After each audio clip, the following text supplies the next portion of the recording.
வணக்கம் சார். வணக்கம் மேடம். எப்படி சார் இருக்கீங்க? நல்லா இருக்கு. நல்லா இருக்கீங்களா? நல்லா இருக்கேன் சார். எனக்கு ஒரு இன்ட்ரெஸ்டிங்கான டாபிக் தான் இன்னைக்கு எடுத்துட்டு வந்திருக்கேன். சரி. வீடு கட்ட ஆரம்பிச்சாலே எல்லாரும் உடனே வாஸ்து பார்த்து வீடு கட்டினீங்களா அப்படிங்கிற ஒரு கேள்வி கேட்க ஆரம்பிச்சிட்டீங்க. இல்ல ஜாதகம் பார்த்தீங்களா அப்படிங்கிற ஒரு கேள்வி ரைஸ் ஆயிடுது. ஏன் சார் இந்த கொஸ்டின் ஃபர்ஸ்ட் வருதுன்னு தெரிஞ்சுக்கலாமா? முதல்ல வீடு என்பது ஒவ்வொரு உயிரினத்துக்கும் முக்கியமானது. மனிதனா இப்ப அந்த நம்ம மட்டும் நினைச்சிட்டு இருக்கோம். எலி, பூனை, குருவி, அந்த வீடு, அது டெரிட்டரின்னு சொல்லுவாங்க, முக்கியம். அதுல மனிதனுக்கு மிகப்பெரிய விஷயங்கள். வீடு சரியாக அமைந்து விட்டால் அவன் தலையெழுத்தே மாறக்கூடியது. அவன் இருப்பிடம் சரியாக இருந்துட்டா வாழ்க்கையில ஜெயித்து கொண்டே இருப்பார்கள். ஒவ்வொரு ராசிக்கும் யூனிக்குங்க. அப்போ பொதுவாக ஏன் ரஜினிகாந்த் போயஸ்கானில் வாங்கி பெரிய நாளாண்டார், வாஸ்து குறையா இருக்கிற தனுஷ் அவர்கள் பிரச்சனை வந்ததுன்னு கேள்விப்படுறோம். அப்போ ஏன் வந்தது? அப்போ இருப்பிடம் தேர்ந்து. ஒரு எக்ஸாம்பிள் சொல்கிறேன். விஜய் ஏன் கடற்கரை ஒட்டி வச்சார்? அவர் கடகராசியாக இருக்காரு, ஏதாவது தொடர்பு இருக்குமா? அப்போ எவ்வளோ விஷயம் இருக்குது. அப்போ அவங்களுக்கு ஏன் பெரிய பிரபலங்கள் பேர் சொல்கிறோம்? புரிதலுக்காக. அப்போ இருப்பிடமே ஒருத்தர் தலையெழுத்தை தீர்மானிக்கின்றன. வீட்டை எப்படி சொல்லலாம்? உடம்பு மாதிரிங்க. உயிரை காக்க உடம்பு தேவை, நம் உணர்வுகள் தேவை, குடும்ப உறவுகளை காத்து வரல, கணவன் மனைவி அந்யுன்யங்கள், சொத்து சுகங்கள் சேர்க்க வீடு. வீடுன்னு சாதாரணம் கிடையாதுங்க, அது உயிர் ஓட்டம். அதில் வாஸ்துங்கிறது முக்கியம், கலருங்கிறது முக்கியம், நீளம் அகலம் முக்கியம், ஒரு சில தெருக்குத்துங்கிறது முக்கியம். இப்போ பாருங்களேன், ஒரு சில வீடு போனவங்க ரொம்ப கஷ்டப்படுவாங்க. அது ஏன்னா சல்லிய தோஷம் இருக்கிற வீடான்னு பார்க்கணும். சல்லிய தோஷம் கேள்விப்பட்டிருக்கீங்களா? முனி ஓட்டம் உள்ள வீடுன்னு ஒன்று இருக்கு, நாக ஓட்டம் உள்ள வீடுன்னு இருக்கு. இங்கெல்லாம் போனால் வளர்ச்சியா இருக்காது. ஒரு சில திசையில இவங்க ஜாதக ரீதியாக இந்த வாசல், இந்த தலைவாசல் வச்சிருந்தா டெவலப் ஆவீங்கன்னு இருக்கும். அப்ப இருப்பிடம் தேர்ந்து விட்டாலே வாழ்க்கையில் ஜெயித்து கொண்டே இருக்கிறார்கள். சரியான இது அவங்க வாழ்க்கை ஜெயிக்குது. ஒரு சிலர்லாம் பார்த்தீங்கன்னா கோட்ரஸ் பக்கத்தில் இருங்க, இல்லை ரயில்வே ட்ராக் பக்கத்தில் இருங்க, உங்க வீட்டு பக்கத்தில் கம்பம் இருக்கா, ஈபி கம்பம் இருக்கா, இதெல்லாம் சொல்லலாம். அப்போ ஒரு ராசி இப்படி சொல்லும். அதே மாதிரி வீட்டில் பார்த்தீங்கன்னா சொல்லுவாங்க, வீடு கட்டி முடிச்சோடனே ஒரு உடல்நிலை பாதிப்பு வரும்பாங்க. அப்போ வீடு கட்ட ஆரம்பிக்கும் முன்னாடி இதை வழிபாடு பண்ணணுமா, இத்தனையும் பார்க்கணும். ஒரு வீடுங்கிறது ஒரு மனிதன் வாழ்வில் பிறப்பிலிருந்து இறப்பு வரைக்கும் தீர்மானிக்கும் ஒரு அஸ்திவாரங்க வீடு. Okay sir. சார், நம்ம மிதுன ராசி நேயர்கள் பத்தி பேச போறோம். அவங்களுக்கு வீடு வாங்குற யோகமும் இருக்கா? அவங்களுக்கு யோகமான திசைகள் என்னன்னு தெரிஞ்சுக்கலாமா சார்? நிச்சயமாக. மிதுன ராசி அன்பர்களுக்கு வீடே ஒரு ஆம்பிஷனுங்க.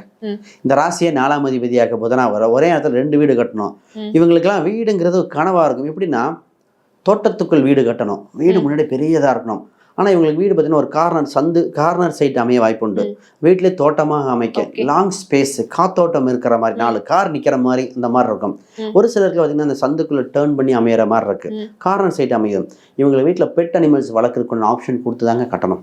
இவங்க எப்போ வீடு வாங்கினாலும் முக்கியமாக பார்க்கணும், வீட்டு பக்கத்தில் ஸ்கூல், பார்க்கு, லைப்ரரி, கிராமம்ல போஸ்ட் ஆஃபீஸு, பஞ்சாயத்து ஆஃபீஸு, இது அருகில் இவங்களுக்கு வீடு இடம் அமைந்தால் நிரந்தரமாக இருக்கின்றன. இப்போ ஸ்கூல் பக்கத்தில் அமைஞ்சிருக்கா சொல்லுவாங்க, அவங்க பெல் அடிக்கிற சவுண்டெல்லாம் எனக்கு கேட்குதும்பாங்க, இதுதான் உங்களுக்கு நிரந்தரமாக எடுக்க விடுது. அப்படி இல்லை என்றால் தவறான இடத்தை சூஸ் பண்ணியிருக்காங்க. ஒரு சில ஜாதகத்தை பார்க்கும்போது சொல்லிடலாம், உங்களுக்கு பாருங்க, ரயில்வே ட்ராக்கை தாண்டி போகிற மாதிரி, ஒரு பாலத்தை தாண்டி போகிற மாதிரி, ஒரு பிரிட்ஜுக்கு பக்கத்தில் இதை சொல்லலாம். இப்போ ஒரு வீடு எந்த ஏரியா இருக்கு அம்சம் சொல்லலாம். அவங்க ஜாதகத்தில் ஒரு ஜாதகம் செவ்வாய் சனி சம்மந்தப்பட்டு இருக்கு, அந்த ஜாதகத்தில் 4ஆம் வீட்டுக்கு தொடர்பு வந்தனால நீங்கள் மின்னகரு, இபி இல்லை இது மாதிரிலாம் சொல்லலாம். ஒரு படை வீரர்கள், அதாவது ஆர்மி ஆஃபீஸ் பக்கத்தில் பாருங்கன்னா அவங்க ரயில்வே காலனி அருகில் எடுத்தாங்க. அவங்க இன்னும் அந்த பக்கத்திலே நிறைய நாள் வாழ்ந்துட்டு இருக்காங்க. அப்ப அவங்க வீடு அந்த கிரக அமைப்பு படியும் எடுத்து பண்ணலாம். பொதுவாகவே வாஸ்து ரொம்ப ரொம்ப பிழை பண்ணுதுங்க. ஒரு வீட்டுல போனேன்னு சொல்ல, மனசு நிம்மதியா இருக்கா இல்லையா, நம்ம மனசு நிம்மதி இருக்கு, சந்தோஷம் இருக்கு, டெவலப் ஆகணும். ஒருத்தர் வீட்டுக்குள்ள போறான், எஜுகேஷன், குடும்பம், கல்யாணம் அதெல்லாம் டெவலப் ஆகணும்.